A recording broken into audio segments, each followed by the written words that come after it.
And we're crossing over the desk from Yuka with Business to Deepti, who is back for the International Press Review. Deepti, you're going to be taking us through the international front pages. There's been a lot of focus, of course, on what was the hurricane, now the Tropical Storm Harvey, that's been battering Texas. That's right. And in particular, Houston, the city of Houston, has been badly hit. Let's take a look at the front page of the Houston Chronicle. Swamped by Harvey, the paper says on its front page, in what it calls widespread catastrophic flooding. 29 inches were dumped of rainwater was dumped in just 2 days. The disaster has claimed some lives now, including a man who was trapped in his burning house during the height of the hurricane. As you said, that's now been downgraded to a tropical storm, but one that's set to batter Texas for the coming days.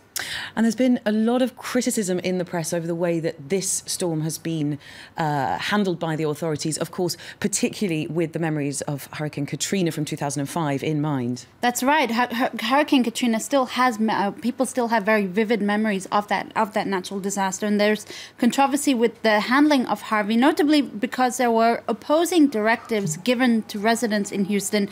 The Texan governor advised them to evacuate, but local authorities told them to stay put and ride the storm. As a result, you have thousands of people that are essentially stranded in the city with 911 lines jammed, people unsure what to do and unable to get out. That's really what the Daily Beast is focusing on in this article. It's a pretty searing article about the lack of directive given to residents. To give you an illustration of just the sort of chaos reigning in the handling of this disaster, there's a picture that's been widely shared on social media. It's a picture tweeted by a man whose mother-in-law runs a retirement home. You see retirees at this home essentially waist deep in water. This was after the directive was given to sort of stay put. They were thankfully evacuated, but authorities especially are being criticized over this lack of united policy on what to do. And those same authorities, those same officials are promising, though, that they are going to heed, or that they have heeded, the lessons from Katrina. That's right. Politico, this is an article from Politico which says that officials have vowed to learn from the lessons of Hurricane Katrina when tens of thousands of people were stranded in very squalid conditions. Officials are also advising Donald Trump not to repeat the mistakes of President George Bush. To that extent, he's been tweeting out some messages of support. One opinion writer from the USA Today says Trump needs to do more. In fact, James Lee Witt says Trump as president needs to prepare the country for new challenges brought on by climate change. No easy feat, given that Trump has surrounded himself essentially with climate change skeptics in his administration. Well, let's move on to another story, this time in Lebanon, where the army has achieved success in chasing out Islamic State group fighters from the country. That's right, but a bittersweet success, which I'll get to in a second, Belle. Let's look at the front page of L'Orient Le Jour, which is a French-language Lebanese paper.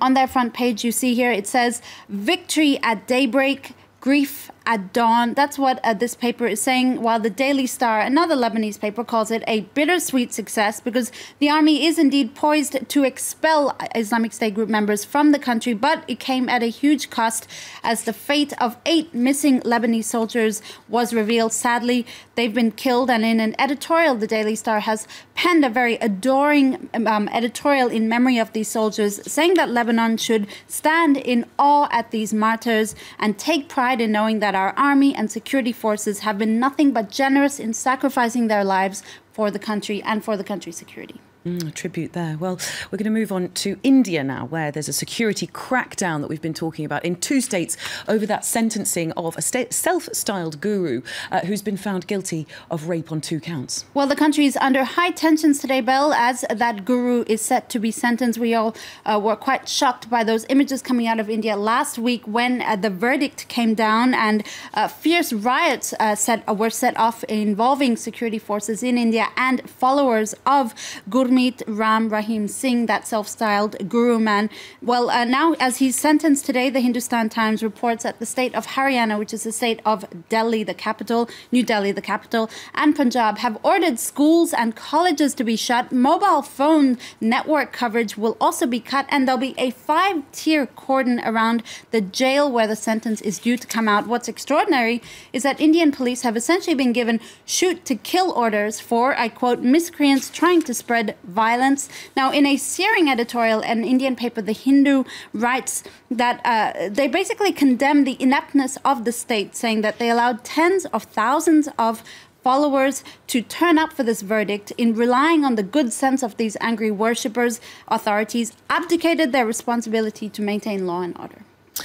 Well, let's end with something a little bit lighter, some music this time. It's yesterday's Video Music Awards that, in a way, I mean, they were about music, but also about politics as well. That's right. And if you read this article from Vox, you might actually think it was more about politics and less about music.